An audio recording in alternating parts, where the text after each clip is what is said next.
drums. We use a Bear Dynamic mic for the snare because we found it got a really nice tone to it. We're using Rode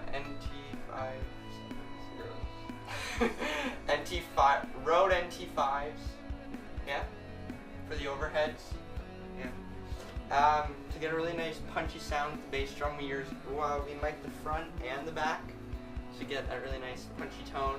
You know, that's how we do it. Hey, I'm gonna walk you through this nice studio thing with me, and I'm gonna show you some of the stuff that we did for Shaking Little Heart. Just a couple tips, how we went through the amps, setups, stuff like that. So yeah, first things first is the guitar. I've been using the PPHP Special for every single one of the songs in this album, but this particular one has been used on every single song on this EP. So, you're gonna hear it. It's awesome. This thing is my baby. That's my pedal board. The only two things I use in this one for Shaking Little Heart was the wah, the Morley, that horse C2 right there. Just use it for a little bit.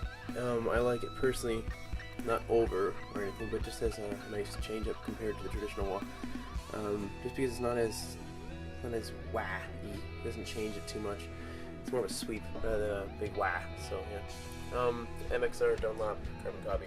This guy was used for the whole recording because I wanted it to sound more live. I wanted it to sound as I wrote it, because when I wrote the song I had that pedal on and I wrote it with that pedal in mind, like it was giving the ideas, and so I wanted to make sure that I had that and I kept that. I didn't want to go and record the amp dry and then add it back and try to get a sound that sounded like the Dunlop. I wanted to get it off the hop, so I recorded with it, which is unlike anything I've really ever done. I usually record pretty dry.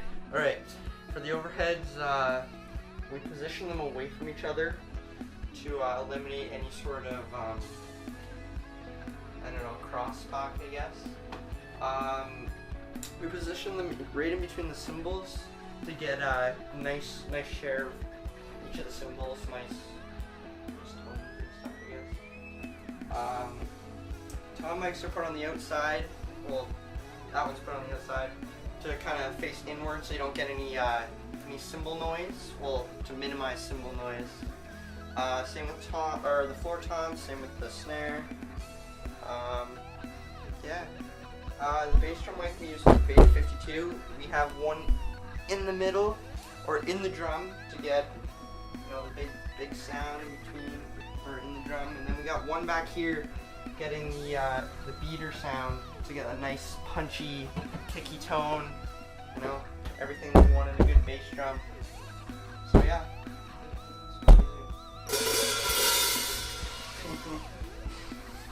Yeah. As for the amps, I usually record. That's my dog, by the way. She's pretty loud. I usually record with the Triple X, but this time it decided to blow a tube. Second tube in 7 years ain't bad, but it blew it when I was recording, and so I had to spit in this guy right here. That is my 6534. You can see where I have my settings, if that helps you know.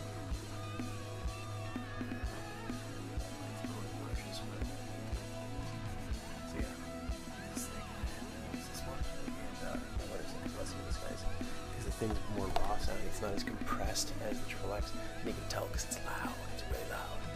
And of course I recorded with a ribbon microphone, and I had to turn it right down, which is kind of hard with the amp. This amp on 3 is as loud as my Triple X on like 7. It's retarded. And it goes to 11, which is even worse. This is crazy. So this amp, you can see my effects are not tied into it. That's my effects track right there. I did not tie it into the back for recording like that. I recorded it dry, with the exception of the Dunlop down there. So yeah, this amp sounds great. For this song, I'm using these moon gel thingies. They're little tiny rubber, I don't even know what they are. They're sticky though. You put them on to kill sort of the resonance, make it more, more punchy, I guess. So yeah, we're using those for the song, get a nice tight tone. As you can see, without them.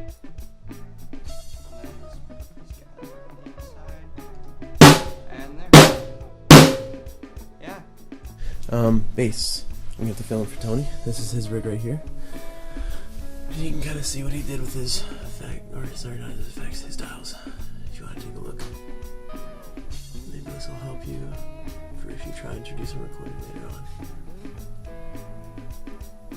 What we recorded with this guy was we actually used the Beta 52, it's a Shure Beta 52, kick drum microphone. That's it right there. This thing is a tank. If you get a chance, try it out. It sounds great. In terms of the amp, if you want to get like more of a growly sound, you can plop it right there. We had it a little back so you didn't get that metallic clang of the bass. But yeah, that's all about experimentation, so just try whatever you can. The next thing we did was we actually recorded with this guy right here, which is the AT4040 condenser microphone. Now you're not going to get as much of a bass response from this mic because it's a condenser as you would for a mic that's like the Beta 52, which is meant for it thing howl. But you'll get a great sound. So what we did is the tweeters right here, we brought it back and we let it capture the whole thing, but we aimed it more at the tweet, so you're getting more of the mid to highs as well, and you weren't getting only low response like you would from the Beta 52. So yeah, then you can bring in the mix, you can junk around in there, you don't want to do too much panning, but it's all about experimentation, right? So just fool around and try to figure out what works for you, just so you can get that nice kind of tone that you like, you know, drop the level of one, bring the other one up, get the perfect mixture of the mics. That way you can kind of figure out what you want to hear in your song with the mix, make sure the whole thing is good. Sorry about this cold, by the way, again. So yeah, guitar, keyboard, amps, and that is there. Tony, by the way, also, he used his Fender Jazz bass for this song, if that helps you at all. But you know what, next video, we'll make sure that he comes and he'll talk to you more about it. And yeah, the next one, I think we're going to be talking about the Found in the Dark, which is getting recorded right now.